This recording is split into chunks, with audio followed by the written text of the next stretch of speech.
This is your year, babe. You understand me? This is your year. It's always been your year, but you ain't really heard it like you gonna hear it this time. Okay? It's your year. It's your year to tap into who it is. That version of you that has been waiting to show up. You're gonna feel fired up in ways you never expected to. You're gonna start activating yourself, activating the gifts and the powers that you were given to create the world it is that you were supposed to create.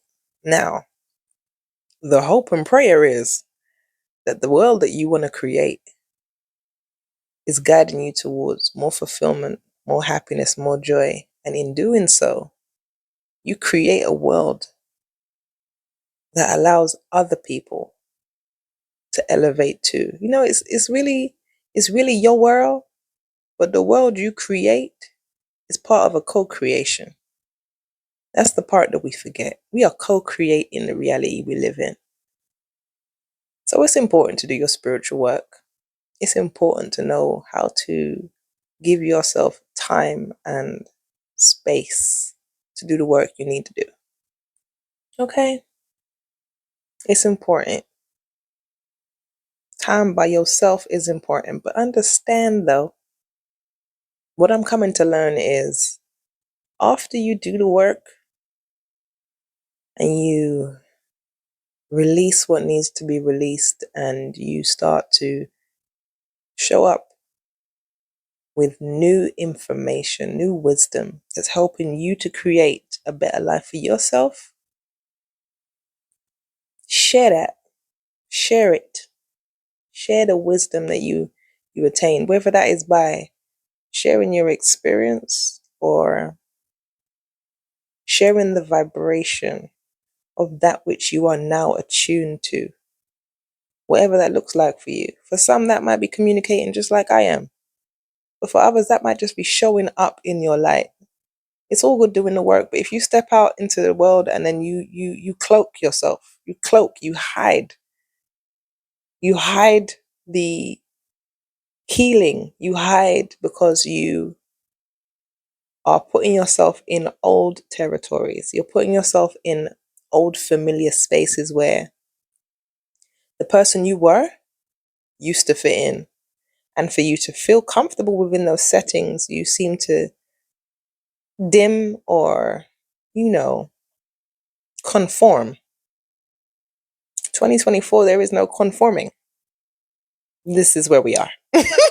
There's no conforming. And whatever that looks like for you, it's important to remember the bigger picture, remember the bigger mission. It's so that everybody has the ability to free themselves from their own mental confines, liberate yourself, improve yourself, inspire others just by doing so, and then be brave enough, courageous enough to show up. It's going to feel uncomfortable. It damn sure does.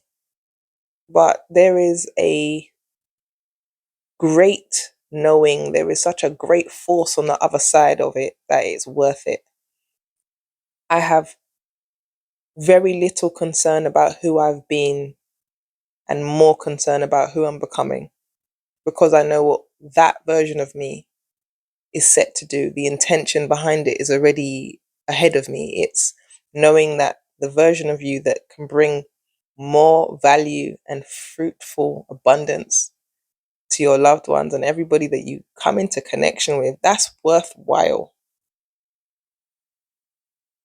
Not everybody needs to understand you. In fact, nobody needs to. You do, though. You have to understand what it is you're doing and why you're doing it. You do. It's a journey of the self. It is understanding yourself, becoming the greatest version of yourself, and unlocking the parts of yourself that you demonized unintentionally more time. Okay? But you can honor yourself by just appreciating the journey and respecting all the lessons that you've learned about it. Try not to take sides, positive or negative. Just observe the situation and then Witness the beauty of being and how things are created and how we are all creating at the same time. There's a lot. There's a lot here. But yeah, it's all about the power of yourself, man, and the intention you set behind your growth. It's not just about you. It's not. Because what you do, the work you do, the inner work you do, heals other people. You help other people by doing your own inner work. It's a beautiful thing, and I can't put it all in one message. But I'm gonna leave the rest for another time. You understand? All right. Y'all be good. I have spoken. Yeah.